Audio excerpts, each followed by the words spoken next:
sickly little face. I am a mouth breather tonight. My nose has stopped all airflow, so I might turn my video off a little here and there if I have to blow my nose, but it's fine. I am here. All I am right. Well, alive.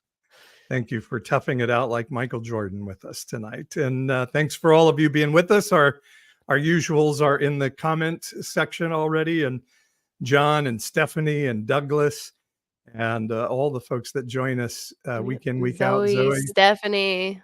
Yeah. Our people. It's good to have our peeps with us. And we have a great show, great guests. Don't forget, if you can, go to our podcast on Apple Podcast or Spotify. Give us a like, a subscribe on YouTube, comment, do all the things that help the algo to say, yes, people like these guys. They really, really like them, and help us out by just sharing our stuff and keeping us out there on social media. And we would really, really, really, really, really, really appreciate it. And also, we are working on an online calendar so you can know what guests we have coming up and the weeks we're taking off and all that stuff. So we'll have that coming up in the not so distant future. All right. Yes. Is that all our prelims? Hey, a calendar is really exciting. So yeah, it's fun. We can jump for joy. I need a calendar in my own life.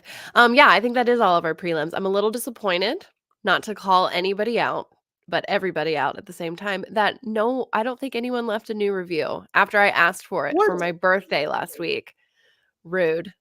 Wow. I do not feel loved. I've People only showed cried without a about it a little. No, I'm just kidding. It's fine. But seriously, leave us a review. So moving on, we do have a really awesome guest tonight who is here. One, because we've been meaning to have them on since they were with us like a year and a half ago, I think summer of 2021. Yeah.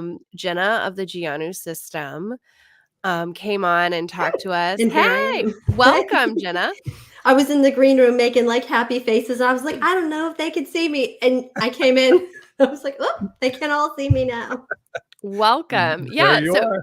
if y'all remember, if y'all were around like at the beginning, it was our very first season of Evangelicalish, year one.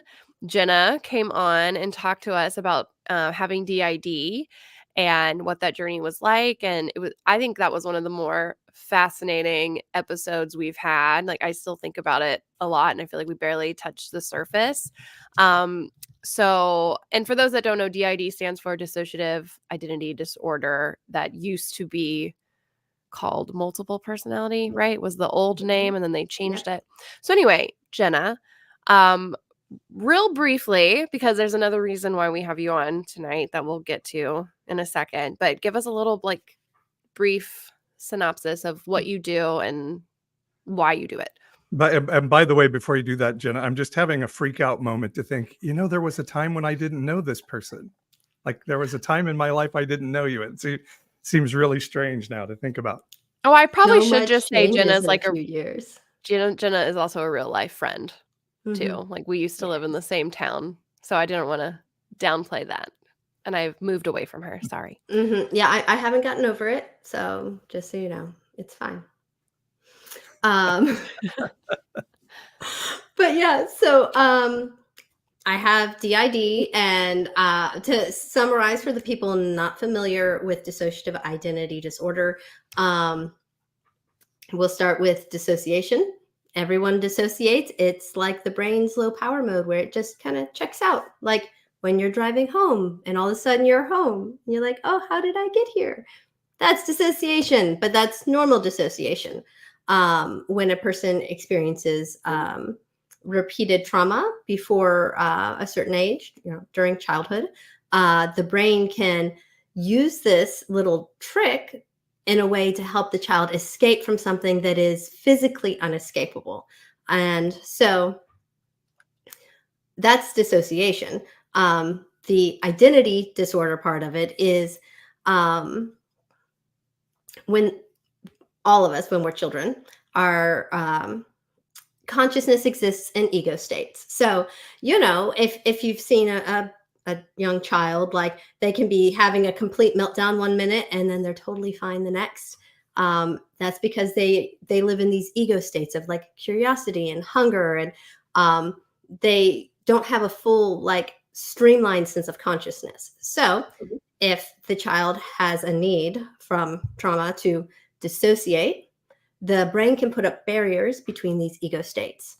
So that way, need for play and companionship is unaware that need for, safety and shelter at home is not being taken care of.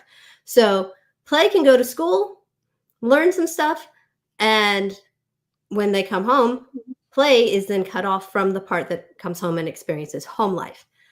As the child grows, their brain grows.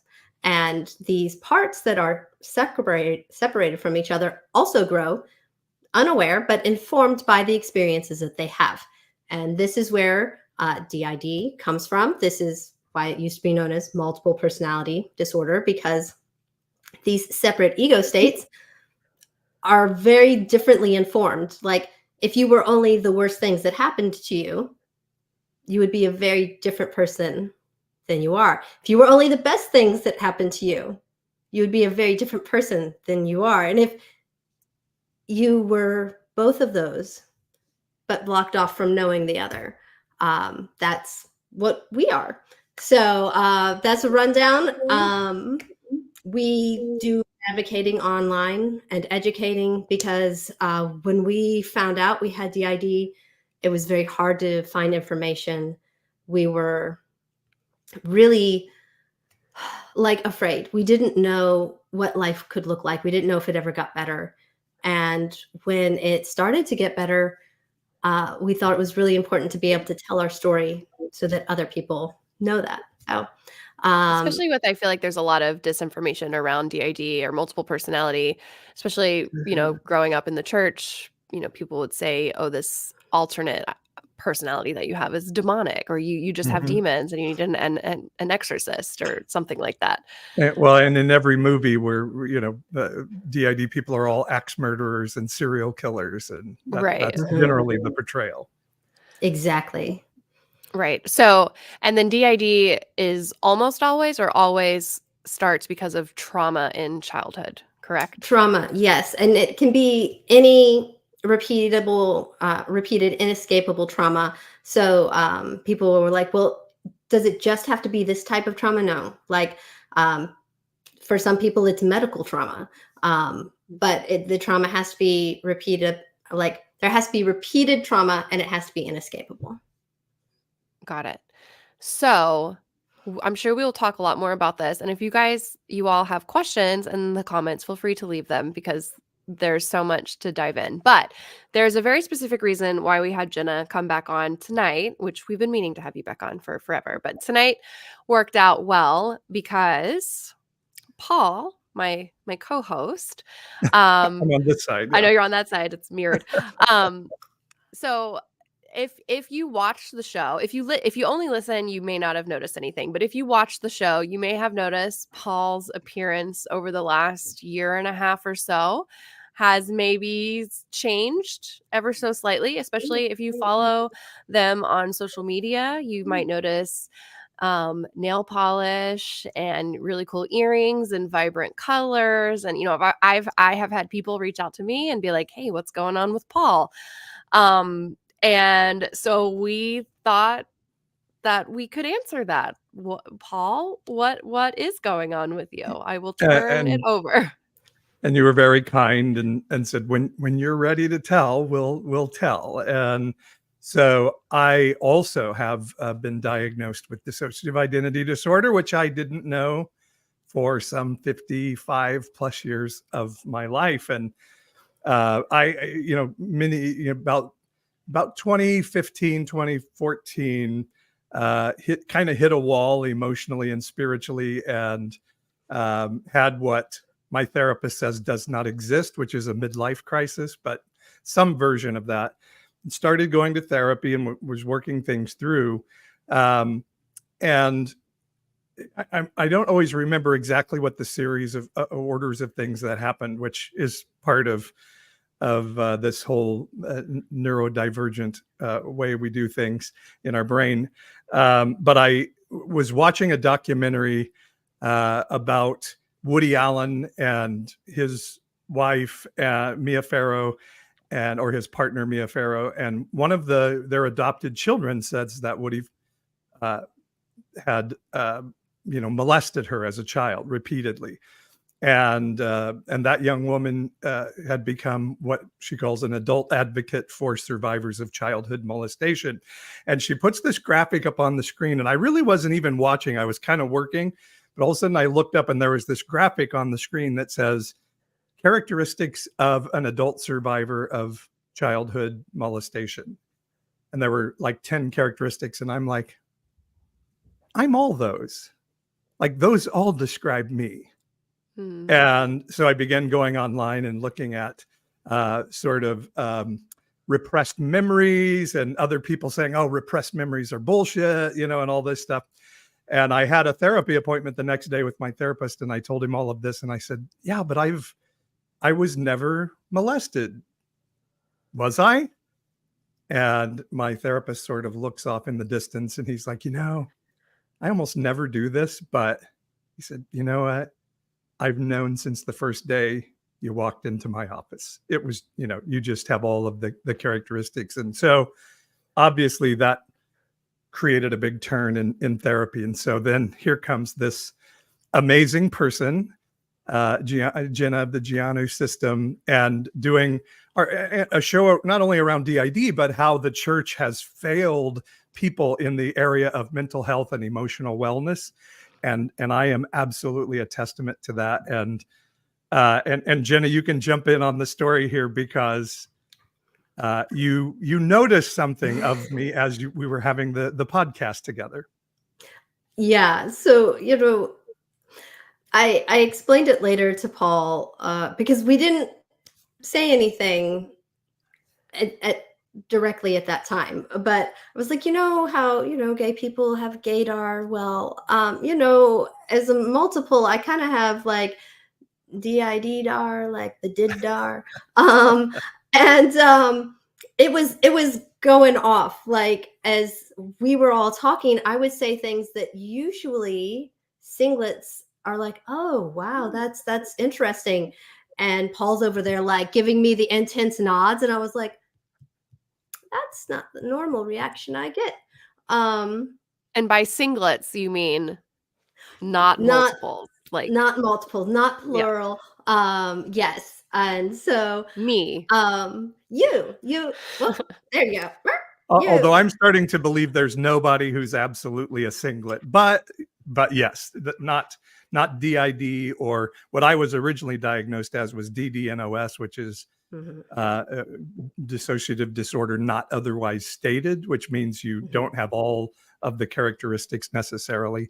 So, but yes, I think all of us have some parts on a scale, like even something as simple as, there's a part of me that wants to go out tonight and another part of me that wants to stay in. So we all have these different emotional parts. But again, as Jenna stated, in DID, those parts are absolutely walled off from each other, and sometimes don't even know the existence of one another or the purpose of one another. So anyway, I interrupted there, Jenna. Go. Oh, you're fine. And so, later, Paul reached out and, well, wait, can I tell one story in that, Jenna? Sorry to interrupt again, but yeah. So what happened is you sent me an email after the show and said, hey, you should read this book. And you sent me a link to a book that was about internal family systems and fragmented parts. And I'm like, oh, that's interesting. I'll never read that. I'll put that in my stack of 30 other books that I'll never read. I had a therapy appointment again that week, and my therapist says, oh, I have a book I want you to read. And it wasn't the same book, but it was about the same topic. It was a book called No Bad Parts. And I'm like, oh my gosh, we just had this person with DID on our show. And he's like, I'm not saying you have DID, but just read about parts and let me know what you think. And so I read both books very quickly and emailed you, Jenna, and said, why did you send me this book? I'm intrigued to know. And so, yes, this is where you told me about your DID dar.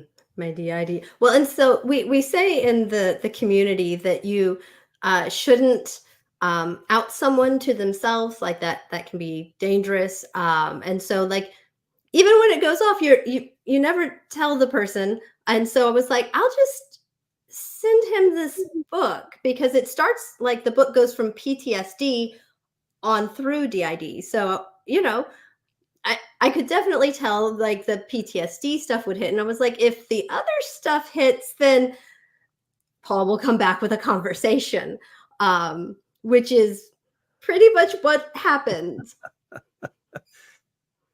That is pretty much what happened. And so in that journey, April, and you can jump in and ask questions whenever you want, or we don't want to limit you from the show. But so Jenna started to coach my system, and that's kind of what we call it when we have a number of these parts. And she suggested that I set up a conference room inside my inner core, and even have a little intercom where you could call out and say, hey, any parts that want to come talk, because part of what happens in DID is you have, for me, we had this Paul part that was always the part facing the world. Paul was our, cis hetero all-American sports guy, pastor, the guy that could interact with the world. And as we realized, Paul had stuffed all these other parts in a drawer somewhere in here, and they needed to have a chance to come out. And they would pop out from time to time, whether it was our Johnny part that was the part that would punch walls, or I once stuck my fist through a window and in a fit of rage. And so I had this conference room, and these parts started showing up. And what was really interesting is they were different ages and different genders and different sexualities, and began to have this inner conversation where some things in my life started to make sense, and things where I had been told I was a horrible person. And as a child, kind of wishing like, oh, I wish I could play with Barbies like girls do. And just different things like that then as I was meeting these parts, like, oh, there is a fluidity of gender and sexuality in here, which has driven some of my behavior through time in life. And so I'm having trouble figuring out what the label is for all of it, but just one thing I know is I'm not just basic cis hetero bio male normal, whatever normal means, person. And I'm kind of defining it as, the Bible talks about us being fearfully and wonderfully made.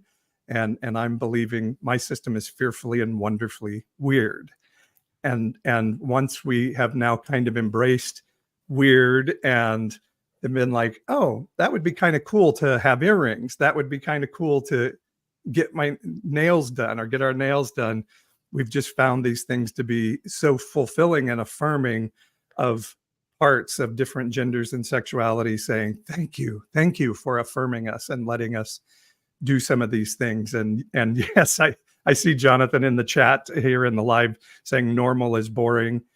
And I actually think normal is a societal bondage. I really don't think there is a normal human being. I think we're all unique.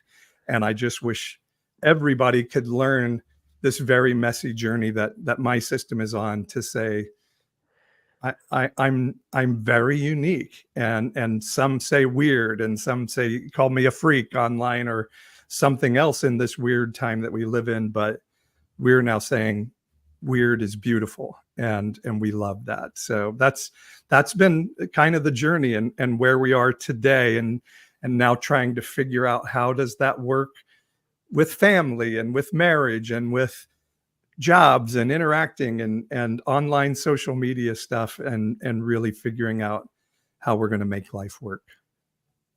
Yeah, well, I am glad that you are finally out. It's been a long time coming, and Jenna obviously is here because they have been a huge part of Paul's journey, and I love both of y'all. So and all of y'all, I should say. There's a lot of us to love. So, Paul, I do have a question. When you are presenting in a more feminine way, is that like specific altars that are wanting to dress that way, or is it kind of more of an all-encompassing, like we just want to include everybody in our overall presentation? So and it's such a good question, and it's something we've been trying to figure out. Does this part like this? Does that part like this? So we have one of our really prominent parts, and the first that we met is a young woman named Avery, and Avery's first thing she said to the rest of us in here was like, "Hey, I've taken a lot of shit for you, man." And Avery was the part of us that would take over the body when trauma, very traumatic sexual assault was happening. And she's just like, well, I'm a girl and it's okay for this stuff to happen. It's just sex. It's not that big a thing. But she definitely is one that's been like, I look in the mirror and we look like the dad, and we hate how we look. And so she definitely is one that presses on a regular basis for like, oh, let's get something that's a little more vibrant to wear. Let's not be so, and it's funny because my spouse is just like, well, you never cared about fashion. And I'm like, yeah, because male fashion is boring as shit. It's really stupid. But I don't think it's necessarily like, oh, we're wearing this because Avery wants to. I think it is a combo. And honestly, there's a part named Ray in here that the system is starting to identify like, oh, Ray is really the kind of the core of who we were when we were born. We call it the before, the person that existed before the trauma happened. And Ray has always had a fascination with feminine stuff, and the dissociation for Ray was often like going into a world of, and a lot of people, a lot of males will have fantasies about being female or something in a sexual context, but for Ray those fantasies were like, ooh, what if I could just wear these type of clothes and go on a date with somebody different than what we've known, and so and people will ask like, well, are you gay or are you trans, and it's like, no, none of the above, and yes, all of the above. And so, and I'm finding this in a lot of Gen Zers now too. It's like, why do we have to label it and decide it's this one thing instead of just saying, hey,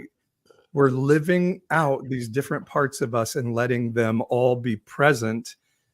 And as we do that, they start to work together, where in some instances, they've not been working together in the past, and that's caused us a lot of problems. And so I don't know if I answered that. That was a long way to go. But yeah, I don't think you can say this. For me, it hasn't been like this part likes this and this part likes this, as much as all of us have sort of sliding scale taste of different things, and are loving being able to express that in presentation. Awesome. I'm feel free to ask questions in the chat if y'all have any questions on D.I.D. Jenna, our friend Painted Rose is here. Love you. If I could ask both of y'all just for some more, information on like what the day-to-day life. And by the way, can I say, April, like for me, and Jenna can define this, there is like no bad question. To me, questions are curiosity, and curiosity is caring. So as long as I know somebody cares, they can ask anything. Okay. Yeah. So what does day-to-day look like? Like, is it mainly like Paul, Jenna, host, and then y'all decide who, like what altars come to the front?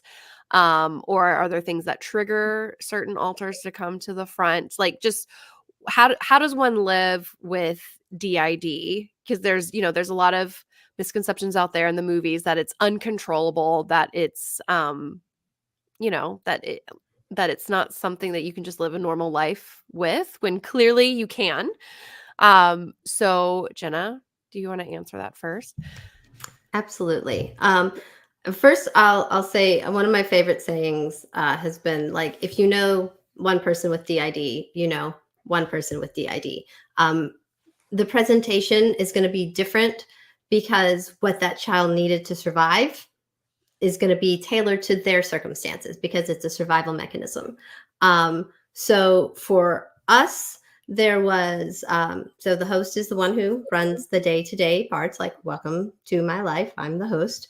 And for us, it was like Jenna would run the day-to-day stuff. And if there were triggers, another altar would come out. But triggers could be positive as well as negative. For instance, Lil would be like 80s music and Lil was out, or specific interests. And I will say Avery, there we go. Avery has amazing taste in shoes. So we are crazy for shoes, for sure. I'm sorry, did you finish with that? Yeah. And so like for y'all's system, like how y'all work and interact is going to be, it could be similar, but it could also be very different. Yeah. So for a long time, I have a new therapist now for a lot of reasons, but I tell her, like, I wish we could just go to sleep as Paul one night and wake up as Ray or some other part. And she's always like, yeah, but then you would miss just really important parts of this journey and what you're learning. And so one of the interesting things is when we say Avery shows up and says, I've taken a lot of shit for you, like, who is she talking to? Like who is that center person? We could call the host, but what we figured out is Paul, this Paul part has been fronting for 50 years of some sort, because that's who we had to be to survive in this evangelical American world. And in some ways, Paul has always felt like the Ray and Avery in us is the reason we were traumatized, that it was their fault. If we hadn't had those attributes in us, our molester wouldn't have been attracted, which is what a lot of trauma survivors believe about themselves. We brought this on ourselves, right? And so now we figured, like, okay, Paul is not the core of who we are. Paul is a mask that we've had to wear for decades. And because saying this feeling inside of always like, hey, I don't fit in this world and there's something wrong with me, which has always been the feeling. And every day of my life, and I hope this doesn't trigger anybody, but every single day of my life, I wished that I would go to sleep and die and not wake up. You know, the old horrible poem of, you know, if I die before I wake, I pray the Lord my soul to take. And I just thought, I don't fit in this world. I can't take my own life because, for one, I'm probably too chicken to inflict pain. And of course, then I'll go to hell. So I can't do that. So I just wanted to die in my sleep so that I didn't have to deal with the world anymore. And there was nowhere to turn in the church. My parents were never asking, like, what's going on inside? You know, it's always like, if I was depressed and couldn't get out of bed, which would happen on a fairly regular basis, they would say, well, just ask Jesus to help. Just ask Jesus to help you and he'll help you. And I'm like, Jesus isn't helping. So now it's like, okay, we have Paul and Ray and Avery are these three parts that are most prevalent in us, with these other parts that seem to kind of surround them. So what does a person that is maybe Ray at the core, but still a lot of Paul and Avery, what does that person look like? And how do we live like that? And we've had the parts front, but for us, it's, I call it like the viewmaster thing. Like, our parts just kind of, even as I'm sitting here, because Jenna's here, all the parts are like, ooh, we want to talk to J.A. We want to talk to, we want to talk to Lil. So I haven't had a ton of times where I've gone days with another part fronting, but our job is to learn how to live as this combo mechanism of Ray, Paul, and Avery, and see what that person looks like. And Jenna, do you call that, like, I feel like you have a t-shirt that's like Blindy spaghetti or something Blindy when spaghetti, there's like when not it's all one true together. front. Yeah, when there's a mixture of Mhm. who's kind of fronting. Yes. Um, that thank you, Paul.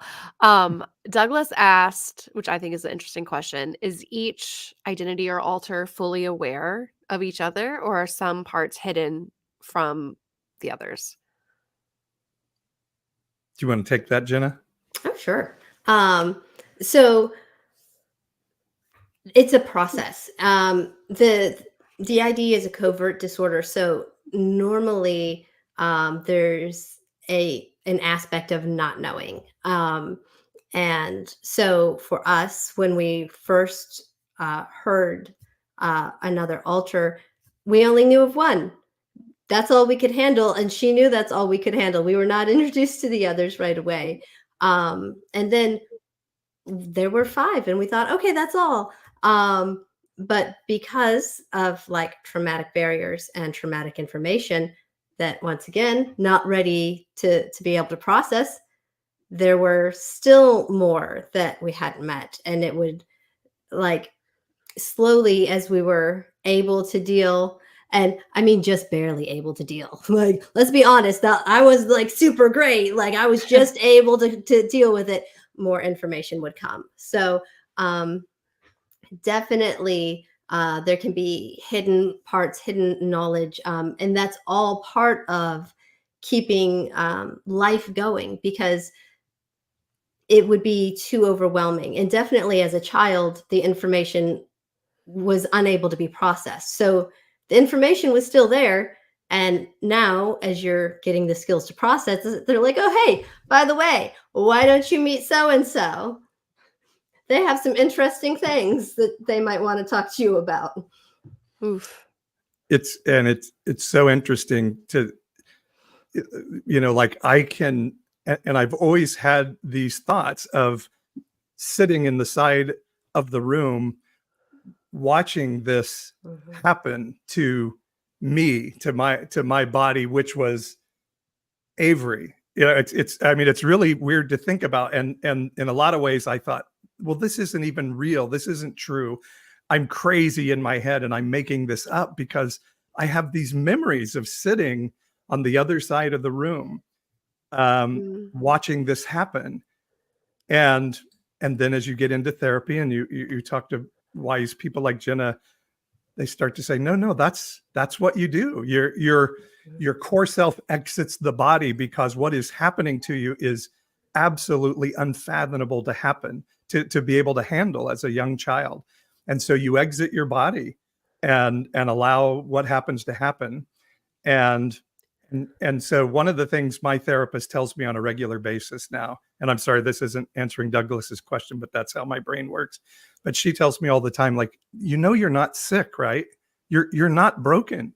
Your system is brilliant. What happened to you? You ought to be dead in a ditch somewhere or doing drugs and coked out somewhere, but you're not. You survived and you made a good life because your system is amazing and brilliant, and they saved your life. And I just love thinking of it that way. That and my therapist even says, we call this a disorder because we need insurance to pay for the care.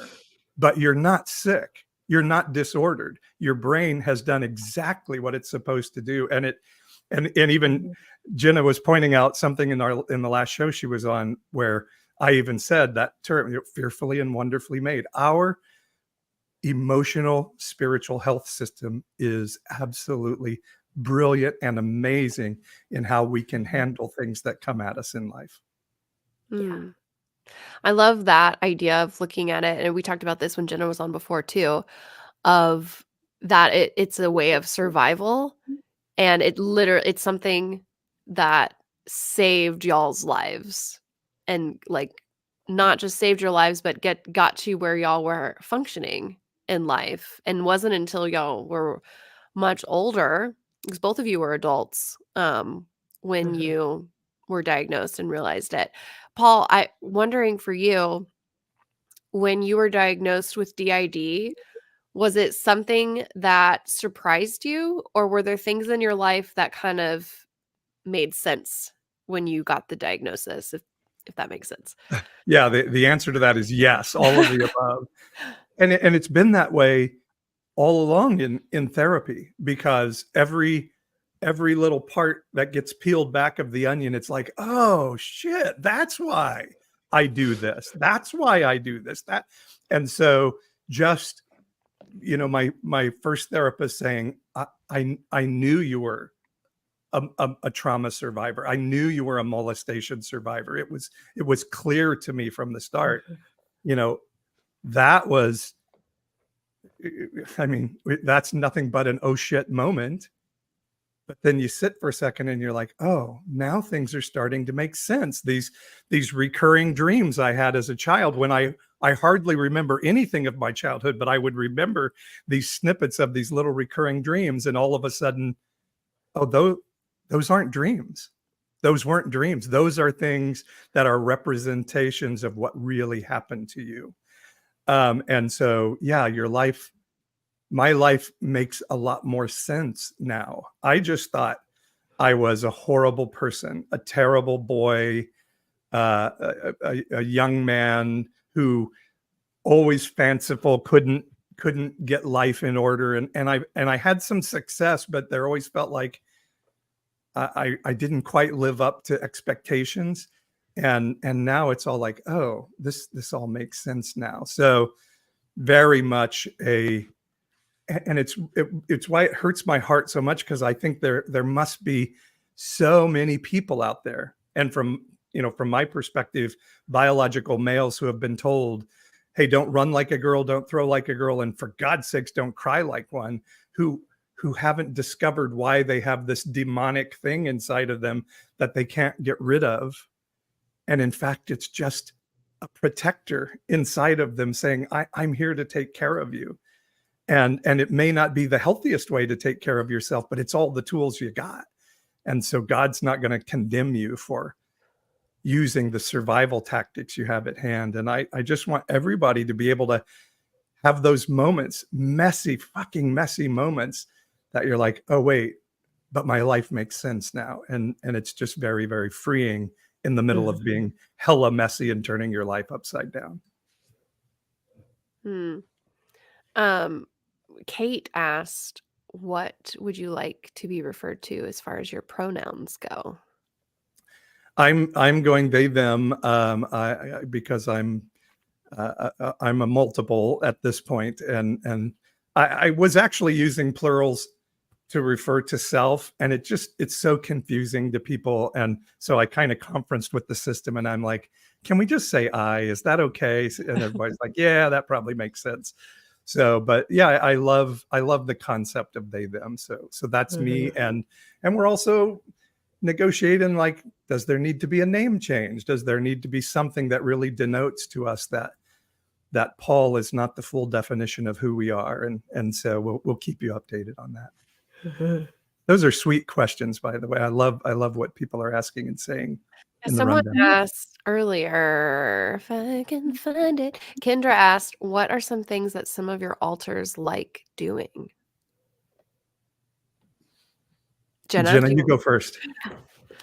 Oh, okay. I will do a shameless plug here, because so we all have very, very different likes and dislikes.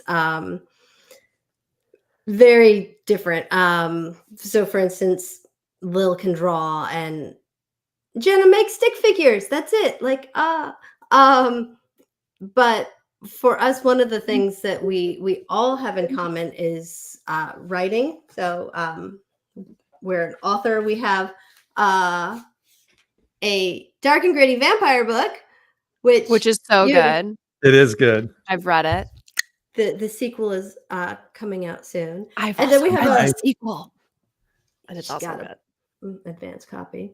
And like Cats and Dogs, which is like this light and fluffy. This is the book everyone who knew us in person expected us to write, because we have a really like light and fluffy personality that everybody knows. And then we wrote this, and people were like, where did that come from?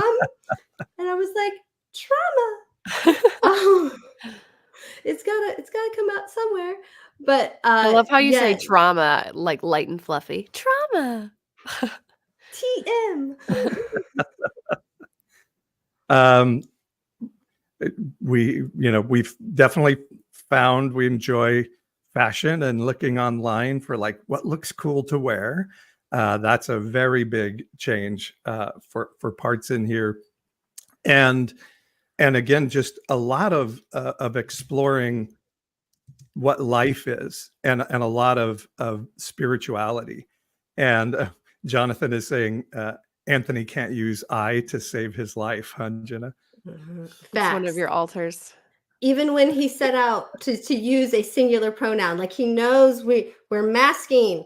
If he's in the front, we just comes out. How are you doing? Oh, we're fine.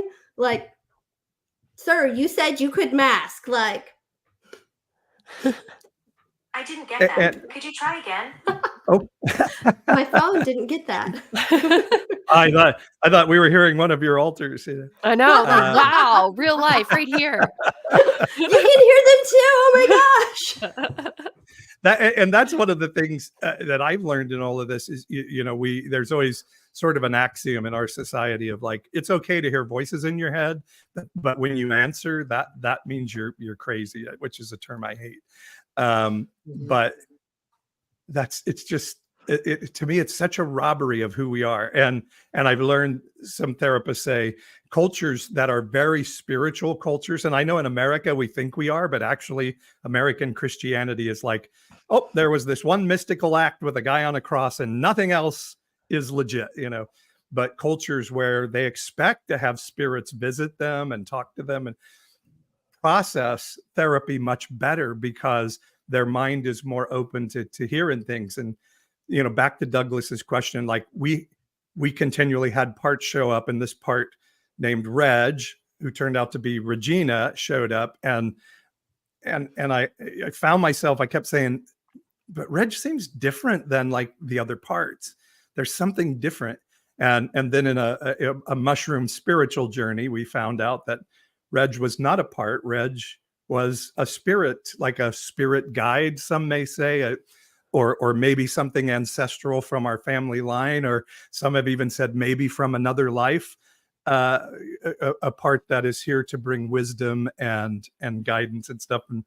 And so those are just some of the fun things we're learning to expand ourselves spiritually and see what else there is to find out there. And particularly, like, we've come to believe there has been some real repression and pain in our family history for a long, long, long time.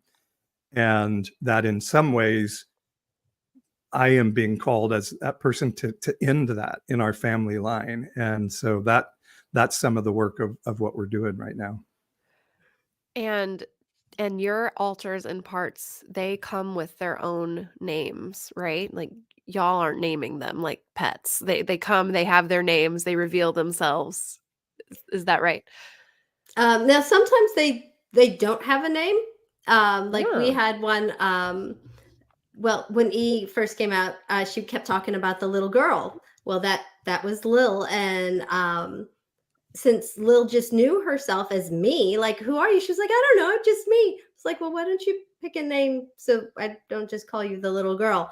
And so she picked her name, and I know Paul has a fun story about when you try and name them. We have a part named Adeline. So Johnny is our angry punch a wall, have rage out part, and Adeline came along, and Adeline may be a fusion of Johnny and another part. We haven't totally figured that out, but Adeline is much more like, oh, I'm going to rage out, but I'm not going to harm us doing it. I'm going to harm you. I'm going to figure out how to get you, and so that was Adeline. And when we met her, I've always loved the name Zoe. I really wanted to have a daughter named Zoe someday, and we named our daughter Sydney, and didn't have a chance to have a Zoe. And so I asked Adeline, like, can I call you Zoe? I just love that name, and it's really special. It means life, and can I call you Zoe? And Adeline was like, fuck no. Fuck no. That is not my name. My name is Adeline. And so, yes, they come with their own names. We have a little named Elgin that I have no idea where that name came from. I have no tie to that name whatsoever. I have since learned that it's a town in Illinois, and I have some friend that has a grandpa named Elgin, but this part showed up with the name Elgin, and I have no idea. There's nothing in my knowledge of history that that tells me where that name came from. So somehow they come packing their own names. And I do just want to interrupt to clarify for those who might watch this without context. Like, they're not like talking about physically harming people. People with DID, despite what you might see in the media, are much more likely to be victims than the normal population. So rather than being the perpetrators, we're more likely to be the victim of crime or abuse. So I just wanted to put that out there because Oh yeah, Adeline would never physically harm anybody, but she'd just find a way to, like, verbally take you down. Use So, words with some wittiness. One of my favorite stories, Jenna, that you've told, which is also like a fascinating part, is that your different altars have different tolerance, like for alcohol or for pain. Yes. And Very much so. can you just quickly like tell the story of when you with Lil coming to the front, because I think it was like a cupcake brought her out, or Yes. I don't know what it was, but it's a really funny story. So one of the interesting things for us about the disorder are the studies that show that there are physical differences from altar to altar in how they respond. There's a very well-documented study where a woman was in an accident and rendered blind, and then later, through therapy, finds out she has DID, and 3 of her altars are sighted. And she was like, I don't know, but they say they can see. Well, they did an MRI, and so the visual cortex did not light up when she was in the front in control, but when these other altars were in the front, it did. So literally, there was no visual input being processed when she or other altars were in the front. So there are very documentable differences. So for us, Anthony was out with the Hubs, and he likes fabulous gay man. And right? like yes, and he loves to dress the body up and take it out. Like, that's big fun for him. And so he wanted to go to a bougie restaurant, and they were out having a great time. And Anthony had a drink and had ordered creme brulee. Well, Lil, a child altar, what she saw was pudding. Now, we have some dietary restrictions and we don't get pudding. And she was like, pudding, we can eat pudding. And she, positive trigger, was in the front instantly. Well, at this point, we didn't know there would be any issue. That one drink that Anthony had, okay, it was a little stout, but he was fine. It hit her so hard. She was tipsy. She was giggly. Like, we're in a restaurant. She could not.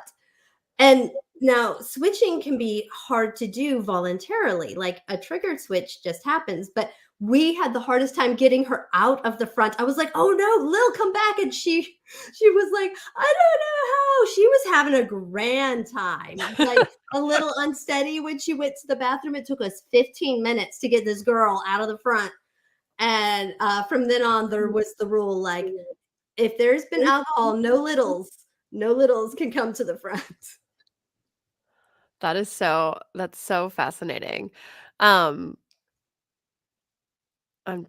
was another question go ahead.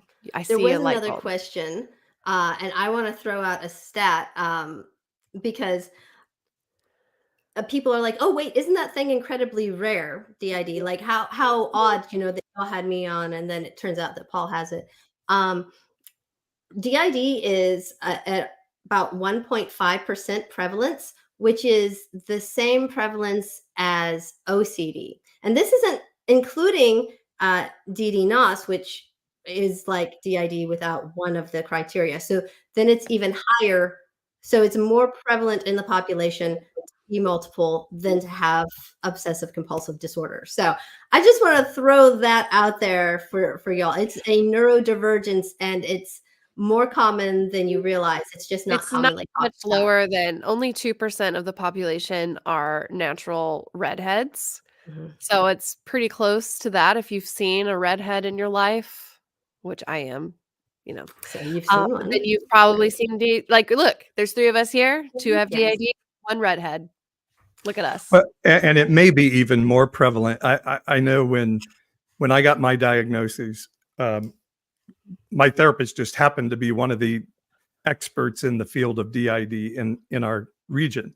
And he said, I've had 37 clients. He said, you're my 37th client with DID. How many of those do you think are men? Because he was trying to help me financially because he wanted to see me more often. And I'm like, I can't afford it. And so he started trying to make it work. And I'm like, why are you doing this? This is really kind of you. And he's like, oh, no, it's totally selfish.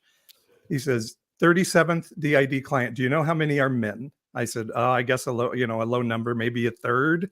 He's like, you're it. You're the first male client I've ever had diagnosed with DID. And he said, that's because men don't get diagnosed. He said, almost all men diagnosed with DID are in prison and have a compelled, legally forced psychiatric exam, and they find it out. He's like, men just don't go inside and find these things out about themselves. And another stat is, and I may have these numbers a little bit wrong, so I haven't looked at it for a while, but in America, a biological female is 10 times more likely to be diagnosed with depression, and is, I think it's two to 4 times more likely to attempt self-harm. Men, biological males in America, are twice as likely to kill themselves. So what does that tell us? That tells us women are going to therapy, they're getting diagnosed, they're sharing what's going on. Sometimes they're even trying to self-harm as a plaintive cry for help. Men are stuffing, feeling horrible about themselves until they finally say, I'm going to harm myself and it's going to work. I'm going to make it stick. And it's tragic. It's tragic. So again, I'm telling my story because my appearance is changing and people are asking and all of that. But even more so, like, I want to tell everyone, but particularly biological males in American society, where toxic masculinity is even more prevalent today than it's been most of my life, that it's really important that you look inside, that you let somebody help you look inside, because we're dying inside without it. And a religion that tells us we're dirt and sinners and bad and take it to Jesus and read your Bible more and it'll all be good. That is all identity stealing stuff, and it's a killer. And we need to say, forget this. Let's figure out how to live life to the full, as I think was Jesus' mission statement, right? Well, I think that's just such a testament to how the patriarchy and purity culture and, all these really strict gender roles in society, but especially within the church, harm women. Like, I feel like women are the more obvious victims of that Definitely. system, but men are also harmed. Like, the patriarchy helps no one. It teaches men to shove down their feelings. Real men don't cry.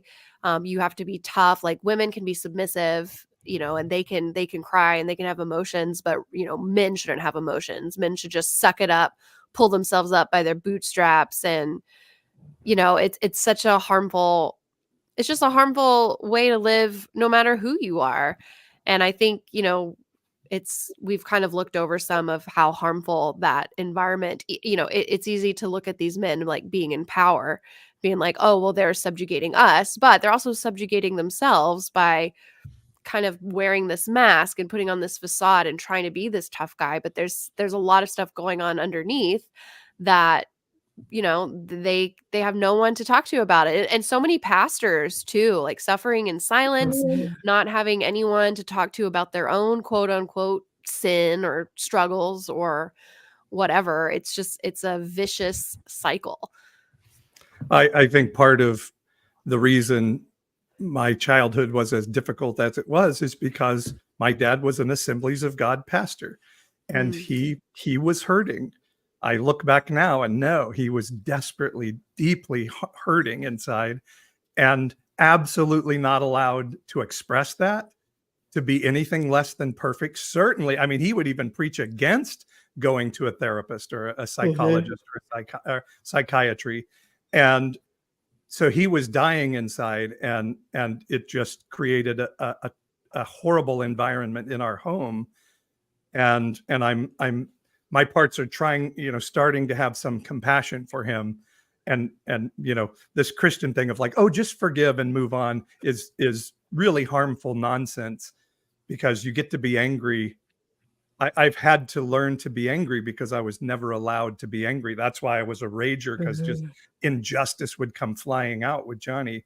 But now that I've been allowed to sit with that anger, even with really good friends saying, oh, just forgive and get over it, and my family telling me that, after sitting with that anger for a while, now parts are starting to be able to have compassion for him and say, oh, it was that fucking Assemblies of God, that evangelical religion that just made it impossible for my father to get the help, my mother to get the help they needed to be fully living human beings. And so it made the environment very, very painful and dark in our home.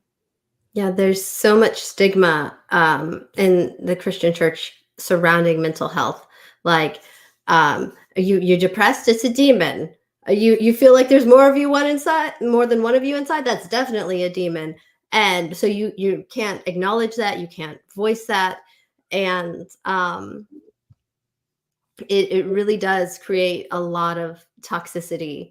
And around the idea of forgiveness, one of my favorite things to use as an analogy is a bear trap.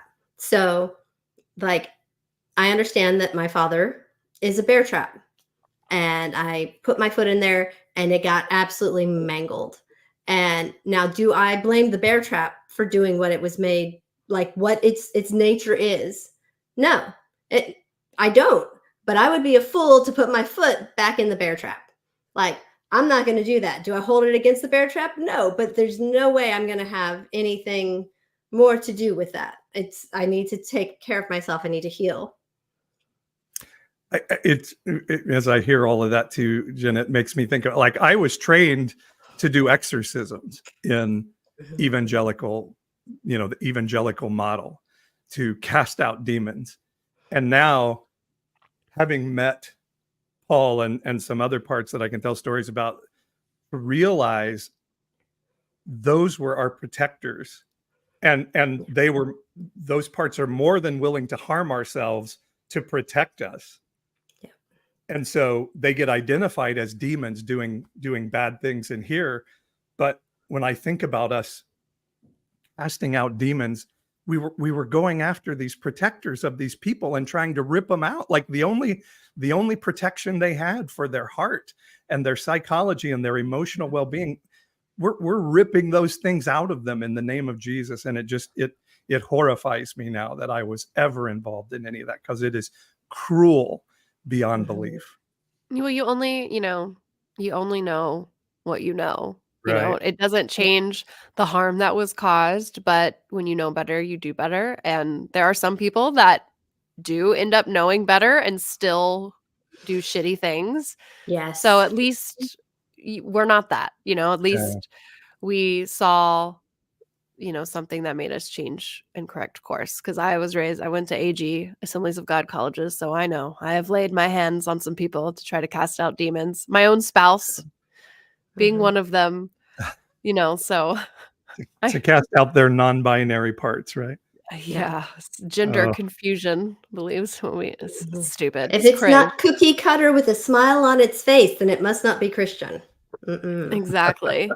Do y'all have any final things you want to say on this topic? And then do we want to react to one of your videos? I would like to tell one other thing of an experience I had recently. And again, on my second mushroom journey, it was 6 hours of pure self-hatred. It was awful. And when you hear that, you'll say it's awful. But our guides on these journeys are saying, hey, if a monster shows up, like, embrace it and say, monster, what do you have to tell me? What do I need to learn from you? So I leaned into this self-hatred. and have been on this journey to like, okay, why is there so much self-hatred in here?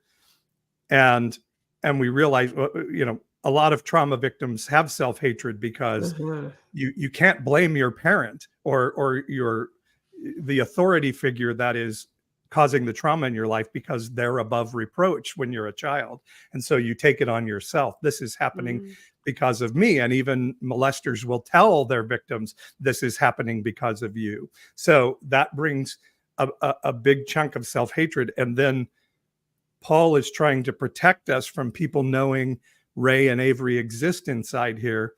So Paul has to hate them to be able to be cruel to them.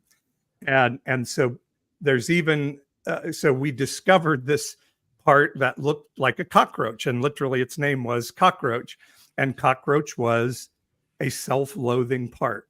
Cockroach's job was to hate all of the rest of the system. And we figured out Paul had partnered with Cockroach so that he didn't have to have compassion and sympathy on the rest of us. Now we know if he had that compassion, then he would have to realize bad things happen to us, and I've got to deal with that.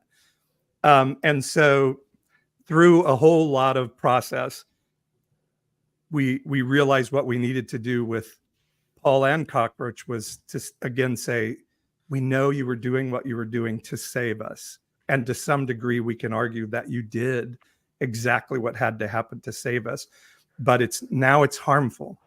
And I read the story of the Gadarene demoniac in the Bible about where the guy had the legion of demons, and the demons say, are you going to send us to the abyss? And Jesus sends them into the pigs instead. And in some ways, that's Jesus having mercy on those spirits in that story. And we just thought, okay, Cockroach has a purpose in life. And he came to help, and he's not helping now. So let's release Cockroach to go find his purpose. And so we went down to the river, the San Joaquin River here, and waded in. It's super, super cold, and got a rock and brought it home and lit some incense. And we wrote Cockroach's name on the rock, and all the parts began to come out and write, thank you, or, be well. And we're not going to send you to the abyss. We send you off with gratitude and all of these things. And it was really emotional and moving. And then we went back down to the river and waded in and threw the rock into the river. And that self-hatred has gone to some degree. Now there's residue left, and we're having to say, oh, wait a second, we don't get to have that thought anymore because that's not how the system is working anymore. But it's that spirituality of gratitude for even the harmful things, and then saying, but we're going to move off of that now. That has really released us into something. And this just happened 2 weeks ago. So I'm still learning. I feel so vulnerable now because that protective blanket is gone, but it feels like there's new skin, and it's going to take a while for this new skin to develop some toughness, but it's absolutely life-changing. And it makes me so angry in some ways to think I lived 50 some odd years this way with nobody ever telling me that there was a full life to be had. I just wanted to die and get into the next world where it's all perfect in the sweet by and by. And now I'm convinced, no, our job is to bring heaven to earth now.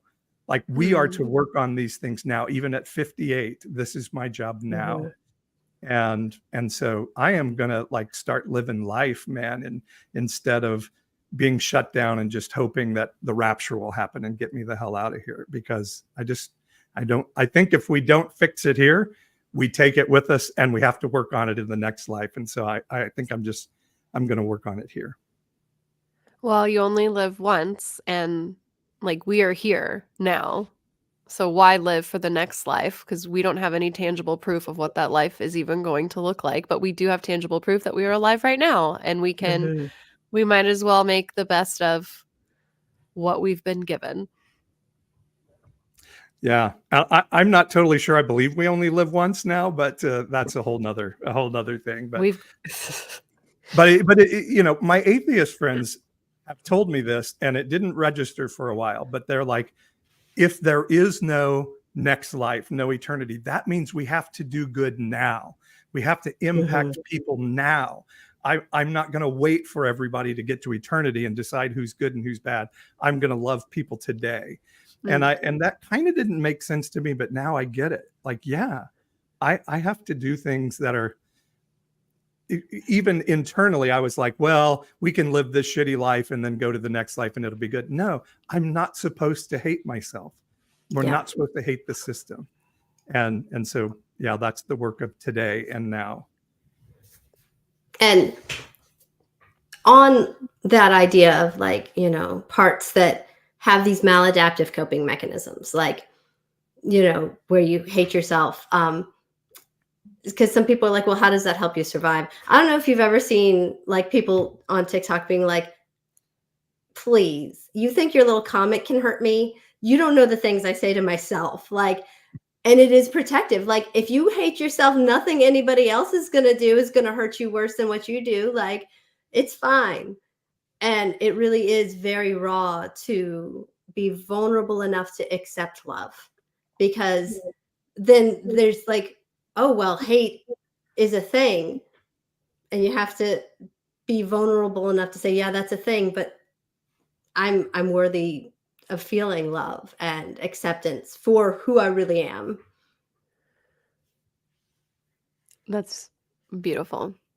Thank you both for sharing. I know that there's so many more paths and avenues that we can go down, and I'm sure we will be exploring this topic more.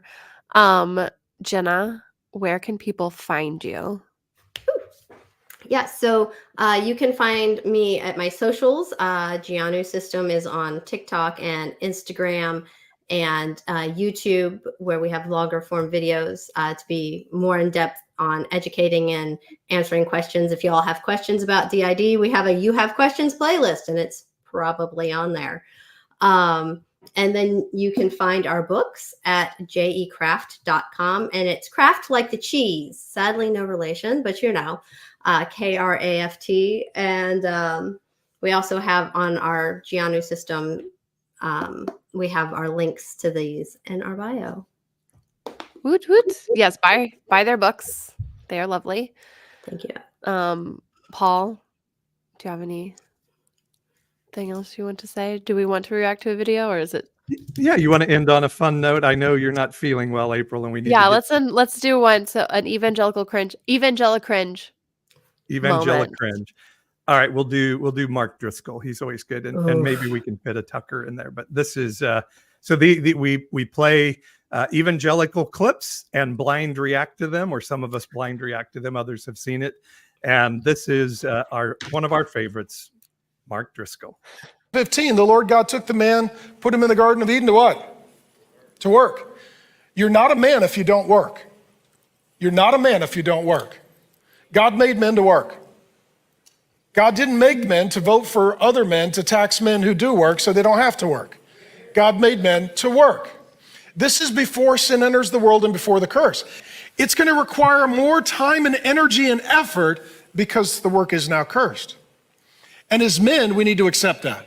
People who don't understand that we live in a cursed and fallen world, they expect work to be a lot easier. And 15 minutes into the job, they quit. They're like, oh, this is really hard. You're like, yeah, that's why we pay you. Nobody ever got paid to take a nap. That's our boy. What is he talking about? What was that tongue twister that he did in the middle? He was like, men don't pay to work to pay taxes, to vote for people to pay you taxes to work. I wasn't tracking at all. I was like, I don't know what you're talking about, Mark. But what I heard is, if you're disabled, you're not a man. Therefore, if you are born with male parts and you're disabled, does that make you non-binary because you're not a man, since you have to work to be a man? Speaking of toxic masculinity, Mark Driscoll used to just give harsh sermons because he was an asshole, but now he's mixed. Everything is right-wing philosophy now. And so what he's saying, that the tongue twister was, a man doesn't live off the work of another man. And so he's saying, like, if you don't work and you take money to help, that's tax money given by a man who does work, you're not a man. That's what the tongue twister is. So got it. he's now everything is anti-woke, anti, anything that cares about human beings, and he is a total right-wing Christian nationalist at this point. I will never forgive him for many things, but especially for referring to women as penis homes. That might be the lowest, but probably not actually. Now that I say that. He's still going. He's probably gonna break that down. I do want to throw this Tucker Carlson one in. Just I want to hear what you guys think about this. So this is another Tucker one who interviewed Putin. Yeah, and this is him being interviewed after that interview. You should challenge in the rules of an interview. You should challenge some ideas. You didn't talk about freedom of speech in Russia. You did not talk about Navalny, about assassinations, about the restrictions on opposition. I have spent my life talking to people who run countries in various countries and have concluded the following: that every leader kills people, including my leader. Every leader kills people. Some kill more than others. Leadership requires killing people, sorry. That's why I wouldn't want to be a leader. That press restriction is universal in the United States. I know because I've lived it. Ask my former, I've had a lot of jobs. There's more censorship in Russia than there is in the United States, but there's a great deal in the United States. And so, at a certain point, it's like people can decide whether they think, what countries they think are better, what systems they think are better. I just want to know what he thinks. That was the whole point. Yeah. Oh my gosh. Wow. He's just saying the quiet part out loud. Yeah. And what I took from that is Jesus wasn't a leader. So he never killed anybody. Jesus isn't a leader, according to Tucker Carlson. Yeah. Jesus is a follower. That's right. Okay, this will be the only time that I even kind of defend Tucker, because this even feels gross saying I'm not defending him. But who would push back on Putin in Russia? Putin literally will just take you out and shoot you if you just breathe wrong. He should have never done the interview, but obviously he wasn't going to push back on Putin in Russia, where they held Brittany Griner for the smallest amount of weed. Well, I don't know if I'm older than you guys. I don't know if you ever saw Barbara Walters sit with Yasser Arafat or Gaddafi from Libya. She got in their face, and you have to expect that your position as an American journalist is going to protect you from being thrown in prison, which is not always true, because there's a Wall Street Journal reporter in a Russian prison right now. But you cannot give a platform to a man like Putin, no, and not push back and let him dominate like little Tucker got dominated there. Because but part of the problem is now the right wing loves Putin. He's their guy because he's anti-gay, he's anti-woke, he's anti and he's a strong man, and we like strong men. And I think part of why Tucker didn't push back is he is an admirer of Vladimir Putin. Mm-hmm. CPAC this week had Orgeron from Hungary, and he got a standing ovation again, just like he did last year. This is a dictator of a country, but Christians are like, oh, he's outlawing homosexuality, he's amazing, when in fact they're horrible dictators shutting down dissent and media and all of these things. It's almost mind-boggling to think about. I will say, I didn't watch the whole interview because I don't think he should have given Putin a platform, period. I mean, especially in the way that they did it.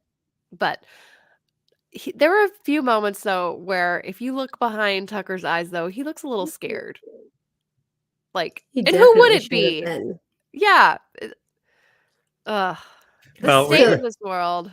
When Putin said the thing about, and I know you tried to get a job at the CIA, that was I know about you, little Tucker. I know your shit. No, I know. Yeah. John Cox in the comments said, I thought we were going to end on a fun note. So on a fun note, you said that Tucker got dominated by a dictator, and I was like, there's a BDSM joke in there. Did y'all see Jon Stewart, who's back on The Daily Show Oh. on Monday nights, did a whole like takedown of the Tucker Putin interview, which was really funny and brilliant. But Tucker like literally goes into a Russian grocery store and Oh is my like, God. look at this bread. You can get this bread for, I don't know how much it was, but he tried to make it seem like everything there was so much cheaper. And like, because we have inflation in America, but look in Russia, it's like this. But he didn't say that the wages in Russia is like a fraction of what America has. So really the prices there are way higher if you actually look at their inflation and their economics. But like, of course, he was just doing a pro-Russia piece, not an actual journalistic piece. So they didn't. And he did include that. you put the drachma in the shopping cart, and then you have to get the drachma back at the end. So some homeless person can't take the shopping. I mean, I it know. was so. Someone's never been ludicrous. to an Aldi. Like That was literally- exactly what I thought. I was like, clearly Tucker has never done any shopping. right. Like, We have Aldi's here, Tucker. We have that same thing here, weirdo. And- Aldi's has got great bread too. I'm just gonna say. And by the way, Target carts, if you take them, they have like the little doggy leash thing on it where like if you go too far, the wheels stop turning. You can't take it off site because I they have didn't know something- that. At least here Oh. they do. Like I was pushing one and I had parked way out to another place, and all of a sudden the cart just like stops and hits me in the stomach, and, Wow. and Well, it would not go any farther. If California ever gets a dictator, Tucker will come do a little thing at your grocery store. Like, look at these grocery carts. Aren't they Should- amazing? I'm definitely convinced now that somebody needs to invent a vibrator called the dictator. Mhm, mhm. I would be surprised if that didn't exist. And by the It's way, got to. thank the Lord that Jon Stewart is back. He did a piece on Palestine and Gaza and Israel this week, that was absolutely brilliant. Absolutely brilliant. We need him to run for president. But if you can go on YouTube and find the Jon Stewart clips. He's on Monday nights now, back on the show, and he's so good. It's Shameless amazing. plug. This was not planned, but Yeah. No, he's No, I'm amazing. totally gonna be watching that piece on Gaza. Like, And so what John is really good at is like, here's the bullshit here, here's the bullshit here, and he's like, hey, Saudi Arabia and Egypt and Turkey and the other countries that won't take any refugees from Gaza but won't give any money to help. He said, like, Saudi Arabia gave $100,000 of aid to Gaza last year. That's nothing for one of the wealthiest countries in the world. So he's like, none of these people are going away. We have to come up with a two-state solution. And the only way it's going to work is if countries like Saudi Arabia and UAE and Egypt get involved and do something that's not like we need to wipe Israel off the face of the earth, and figure out a way that they can be a part. And so it's just brilliant how he does it. And so I hope everybody will check it out. that's excellent. awesome. Yeah. Well, everyone, thanks for tuning in. Thank Jenna, you, thanks for Jenna, coming. of the It Gianni was so great system, being on again, y'all. and Paul and your system. What, And do you have a name for your congratulations. system yet? No, we really TBD? don't. We've been Maybe no playing name? with some different names, but they've all been around checking Yeah. everything out. So they definitely have enjoyed being on here, particularly with the Gianni system. Well, I think I can speak for all of us, so we look forward to getting to know all of your parts of who We may get with Ray and Avery. Maybe we go with Ravery. I don't know. That could be- Ravery. Ooh, it reminds me of bravery. I like it. Yeah. I do yeah. like that. All right, everyone. We'll be back next Wednesday night with Tim Whitaker from the New Evangelicals. Oh yeah. And yeah, we'll hope you all have a great week. And give April her birthday present. Go write a review for our podcast. Gosh darn it. Love you all. Good night. Night. Good night.